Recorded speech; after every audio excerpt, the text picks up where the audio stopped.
Malawian Camera.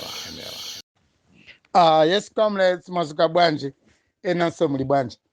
No, comrades, ndaona mbili makamu kundifunsa mafunso hapa. Comrade Luwala, kumveka nkhani ya DPP Secretary General, Comrade Mkito.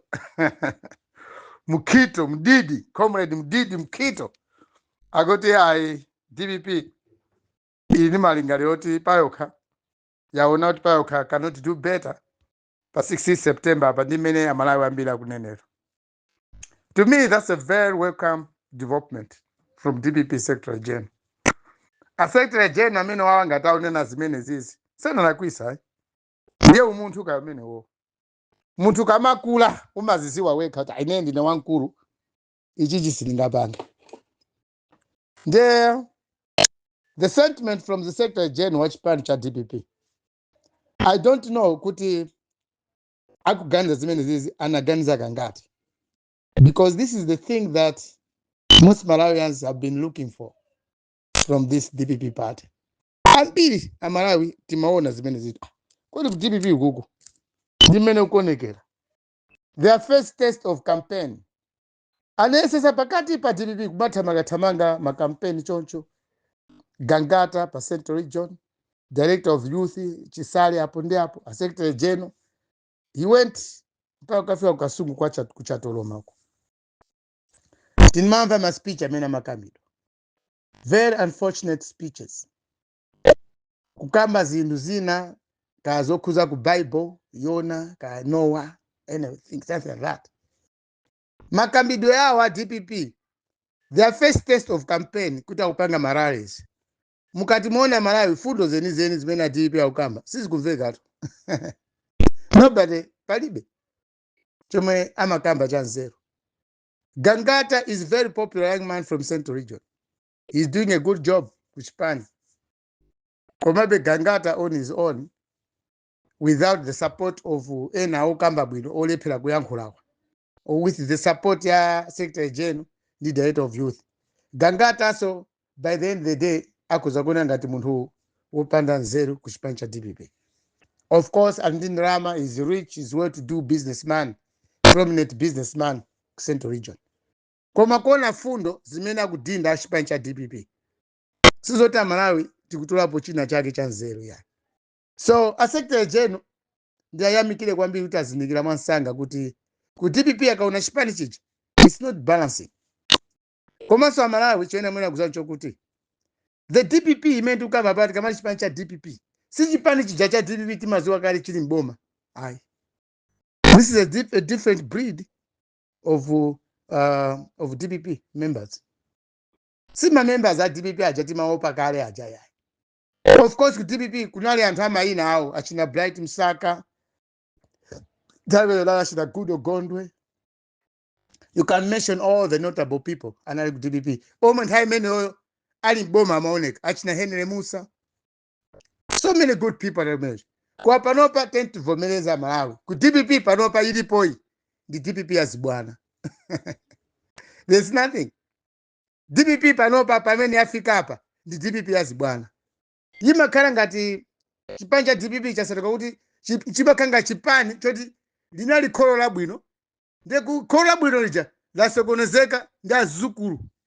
Kapena azisuweni. Achibale ena omwe amadianawo kwambiri. Osafusa kumene kuchokera ndalama. So DPP panopa si DPP ijati maziwa ijaya yachina Bingwa Mtalika kapena DPP ijaya APM inali boma ija. It's not like this. This is not the type of DPP made to ziwa. No wonder IMCP ama shahida and how is not kuliba opposition. MCP opposition. It's nothing. It's because of DPP. DPP chipanjoti chipakanga tuti mboma chinachoka mokale kale. And sichiziwa kuli chione kuti kodi tikulephera pati ndipo anthu akutoona bwanji. Because in politics chimafunika choti kuona kodi anthu amalawi awawa kamatoona ife ngati chipani cha DPP. Anthu akutoona bwanji. Ndipo pamene tingasinthe kuti anthu awatikonde ngati anthu anatida 2020 sana tipase vote.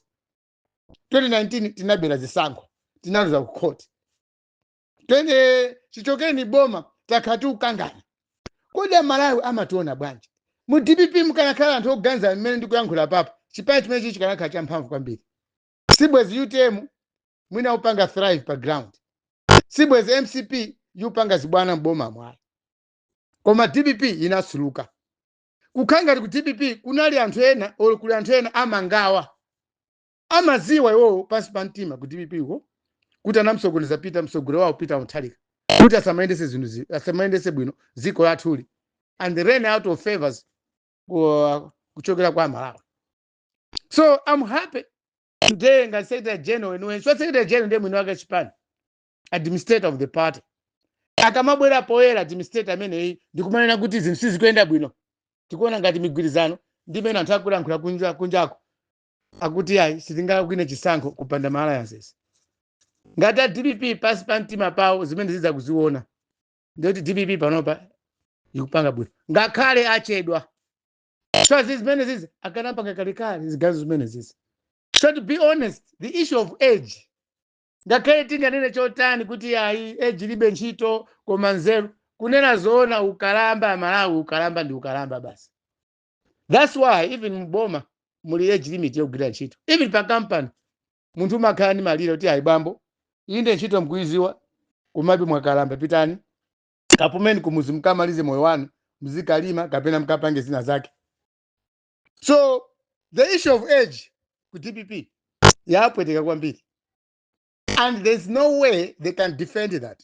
Sangapange defend issue okuza age ku DPP kulibe because when the leader is old who is making decisions in that party ndio omwe wachina Mkhito omwe wa director of youth and their first test of Yarare mukati mwone marare zao after convention asankhidwa Amkhito ka Secretary General wa chipani asankhidwa achisale ka director of youth ku DPP Gangata vice president pa Central Region. Gangata zaimene DPP boma analibe udindo boma is a new guy ku DPP kunali anthu anzeru ama business awo akuluakulu achina Muli was there in DPP kunali amata ochangamuka ozo akavala suti ngati asukira putipompo achina Ben Pitt they were in government koma kungopita ku opposition basi checha avuta DPP chinavuta DPP nchoti sana zindikire chifukwa chani Amalawi sana apase vote pa 2020. They didn't realize this and they didn't accept kuti aluza chisankho ndekumakhala kukangana sopano moti nthawi imene anachoka mboma muja atachoka mboma muja kupita ku opposition akanakhala pansi choyamba kupanga akanaona leadership ya APM msogolero wawo amene analepesa chisankho uyu akanamuunika kuda bwana wawa anthu bwana sana akonda president athu nthawi imene ndiye akanapeza msogolero wabwino first year in opposition DPP ikanasanga msogolero wabwino bwezi panopa tukamba kuti DPP tosefe bwezi tukamba kuti tikavote chipani cha DPP pa 16 September tikamata anthu abwino anali momwemo mchipani ndamene panopa akudya now they're scoring some marks ku UTM huko DPP ili boma inalowa boma because of Cyrus Chilima and this is a fact koma Cyrus Chilima being the vice president wa APM akulu amene wawo mukuwaona panopa akubweza ma statement oti apato ukasiringapanga alliance sana mkonde Cyrus Chilima. Cyrus Chilima anachoka kukayamba UTM koma uchoka ku Cyrus Chilima amene kuyamba UTM anasiya kwa Nyamata amene kucha kondo alina nkhumwa anamsiya konkucha Daso Kabambe anamsiya konkucha. You can mention all the names that you know amene DPP panopa they're now doing better kusipani kwina SKC amashita kunena poera kuti I don't have a problem with APM koma vuto ndinalo omuzungula president yo koma so ngati omuzungula president akumunamiza president yo iye president yo amakhala ubongo wake alibe wachosama ubongo wake. Those statements from SKC anaona nditi kuti ku DPP kuli problem. The problem was not leadership koma omuzungulirawo and omuzungulirawo ndawawalera kubwera pano amati aifesi ngawine chisankho pa 16 without alliance. Of course, it's a good idea, it's a good gesture, but it's too late. You can't tell the people now, when you fail to organize yourselves 5 years while in opposition. Mnapanga, you failed to resolve issue of leadership in DPP. 5 years. First year, MCP in Boma. This was in Boma. DPP could have sat down and see why SKC was chosen as a running mate wa Chakwera. Zimene akanaona AI DPP in chachitika ndishani. Munthu amene timati woipa kuno taona wakapanga meji. Ndi munthu amene timadana kwambiri chipani chomwe timadana kwambiri cha MCP. Tamtenga Salo Chilima kwa running mate wa Chakwera. As it was alliance. DPP pale pacha nipenda kanapanga build their strength or their power of strength or their nucleus. Akanapanga pamene pacha nditu tauna ni Nyamata chitamtanga frustrate kunoko. Anali vice president wa APM. Tauna ni wapita kwa Chakwera wapangaso kuja kwa vice president. Same position. It was only unfortunate that MCP didn't teach Chilima bwino. Kwa ma DPP, that was a test. That was a good test for them politically. Nyamata zimadana nayo Nyamata ndio opusa. Taona uyo to Chakwera amtenga kwa running mate. Ana Chakwera wina zisango. Pamene paja DPP nipenda nataya timing. Andamala wambiri tikamakamba mwina DPP siti nauze chilungamo. Tauze lero chilungamo. Kumutaya kumena na mtaya Salo Chilima. Salo Chilima ndokala kwa MCP. Pamene paja DPP inasha lose max. So the DPP that we are dealing with today. See DPP mwena mara yambiri mkuziwa ya kare. DPP mwepanga na deal papa. It's a DPP that is chaotic. It's chaotic. It's a DPP in crisis. And it wants to rule this country through the same crisis. Zomwe zingashitike democratically. So when you form a government out of a crisis within the party, Boma silimaenda bwi. Antu mukafuna kwa Boma out of crisis or conflict. Sinapanga resolve ma conflict sana kuchipani. Ndiye mfuna mkalo Boma. Akulu Boma limene silimaenda bwi. Even nkhondo iko zabuka mziko. Antu tizamba ukapana. Olo malamulo aziko sama satido. Chifukwa malamulo akuchipaniwo sana satilidwe. Chikwa chipani chili chose chena ukandi discipline. Chisana we Boma. There should be discipline at least amongst its members. Magati, when you tested government before, when you can't discipline Chipani. So gati Chipani chikwe pala kupanga kubwesa discipline pakati pa members zake. Chikapanga bwanji discipline Boma, whereby different parties are under it. So, comrades, Malawians, ndimamva chisoni kwambiri nthawi zina ndikamaona ma issues ngatamene wawo. Anchima ndiwawa because ineyo unazoona ndimaikonda Malawi kwa basi. Kandiko yapanga campaign ndini maliseche or ndibe ndalama. I love this country. No one can move me. Pali banga ndamize kumalawi kunoko.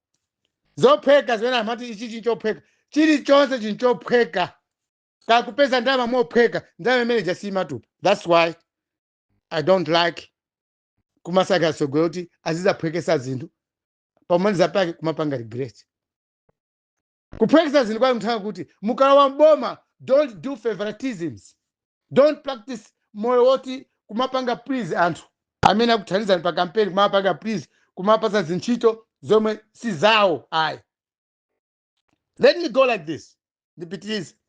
So DPP ndi chipani chomwe chikupanga regret kwambiri pa zonse kumalawi kuno. Because it has produced good leaders. For example, Panapa got a good leader. After Chilima was a good leader, anachokako kwa karani metwa Chakwera. Kukas vice president wa Zikoli. Panopa, just for a some months ago, there's a Kabambe anachokako. Ye mwanali hopeful. Has it been Kabambe ana pasidwa udindo kumeneja uchipani kujakuti Kabambe watenga udindo ngati msogo wa chipani cha DPP. Inebo simi kumpangira kampeni Kabambe Panopa. Ndikufa kwa Salo Chilima. Besi kumpangira kampeni ali ku DPP. Because kwa MCP ndi mkuziwa kale, kwa MCP kulibe chipani cha MCP ndi cha anthu ammizi. Full stop. Chipani cha MCP ndi chipani cha anthu ozimwale aku Central Region. Sanamizane ya. MCP is for the people of several, or is of the tribe of people of Central Region. Ochewa. That's it. Ndipo simungasintha omunganene chotani. Chipani cha MCP mayendesedwa chipani chimenechi. There's no democracy. Ndi mwambo wa chichewa womwe kuendesa chipani cha MCP. That's why ife amitunduina atumbuka ankhonde alomwe amanganya achawa sitingakhale nawo ofasa mchipani cha MCP. It's a tribal party. That's why even chakha opposition amagwirizana ndithu chiwo nchapa banja la chichewa. It's under the chewers. chipani cha MCP ine chinambira kumpoto koma chitangopita ku Central Region chinatembenuka ndi Billy Mankho wachichewa panopo. It's not a party that can say kuti chipani cha MCP chimalimba bwanji o chilibe drama chipani cha MCP chimakhala cholimba chifukwa anthu ake ndi mizu yakachere pa Central Region. So for MCP tiataye uko ndi achimizi amenewa munthu akhala wachimizi simungampange kukhalanso munthu ochangamuka ayi wachimizi ndi wachimizi basi unless leadership ichoke ku Central Region ya MCP ipite ku madereno chipani chimenechi andazachikonda Malawi yese kwa panopa MCP ndi chipani cha mtundu basi wina ngati ayi si cha mtundu ayi tikuzoonera tokha Malawi amene tagwira nawo ntchito ya MCP. MCP ndi chipani cha anthu a mitundu aku Central Region chewas they own this party kumene kuli angoni kunchewa they don't nchewu people are not regarded as people of MCP. Kumchinji kuli kumeneko kuli asenga kumene kuli angoni Mchinji is not regarded, is not taken seriously by MCP. That's why entire multiparty democracy Kumchinji UDF had a lot of members of parliament because Mchinji mtundu wao si wachichewa just like part of Kasungu. Kasungu North Diamond afford inali ni members of parliament because Kasungu mbali ina ya Kasungu kuyangoni ndatumbuka ndatonga. So MCP si chipani choti munthu ngachiyerekeza kuti kuli democracy kuja kulibe democracy kwa MCP koma because of the public constitution amakamba za democracy kwa payo okha amaziwa kuti ife kuno ku Central Region ife ndifochewa basi mitundu ina singalowepo. So comrades Malawians about DPP ndikuona ngati a DPP akamona kabambe azingomona ngati good replacement ya APM basi. When we talk of age anthu akaivina okhaukha ku DPP kwa kamakamba kuti APM ndi wankulu pasi pa mtima akuziwa kuti wang'ono alipo kabambe is coming from Lomwe Belt. Choso pang'ono Lomwe Belt is where there's a stronghold of DPP and Lomwe Belt already yachitapo kai produce my president awiri kabambe yakho start. They're lucky people. I don't think Lomwe people or DPP yakasapota kabambe palibe chimene palibe munthu amene angadandaule tosefe kumalawi tikuziwa kuti stronghold ya DPP ili Lomwe Belt. That's kabambe he was frustrated by the Lomwe Belt people.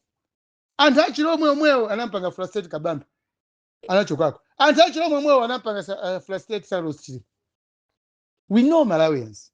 So tikufuna kuti ngati alomwe angachivomereze lero kuti a DPP ndi alomwe akaziwa kuti munthu wawo wokalambayo Amalawi sitikumfuna tikufuna wachinyamata koma ochoka ku Lomwe Belt.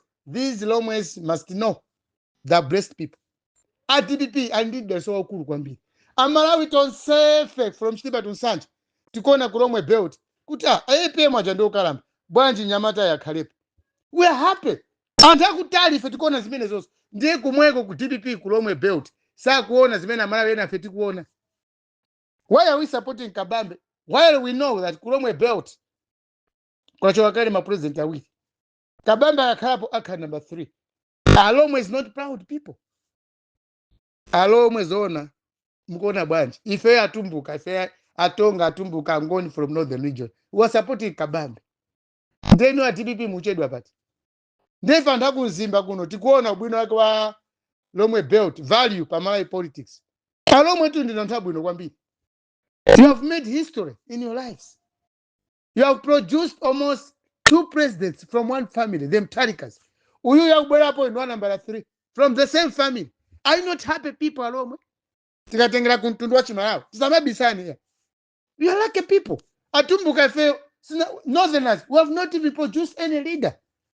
Sina chile produce msogolaziro kuno kumpoto. My vice president amakha osangidwa. Eastern region alindi mwaliso ku Eastern region kuno. Ku Eastern region atusaku ma president awiri. Mutayi uje ndani uyu Joyce Banda ndi Bakiri Muluzi. Ndiye Bakiri Muluzi ndi Joyce Banda kumuthandiza Daso Kabambe. Is there any mistake? And that you know, and that Lomwe Belt and that Eastern region. You are so lucky in my politics. Mwapanga produce kale 4 presidents from the same area. Kuchigawo kwanu ku Eastern region 2 Bakiri Muluzi Joyce Banda. Kukuchani kukulomwe belt Mutharika plus Mutharika panopa kukhala number 5 Daso Kabambe ndoti amalawi tonsefe tingakhale zisiru kumakusapota na anthu inu iniyo osatiganizira kuti kodi anthu awo chifukwa chani kuti support. You have got values for this country. You matter in my politics. Ndeti madabwa nokanoka ku Eastern Region kapena nokanoka ku South Region kumalimbana. Why do you fight? Pamene mitundu ina ku Central Region ndi awiri ife kumpoto ndo iyi kuli Bileto. Central Region kamuzubana ndi Chakwera akhala pa mpando.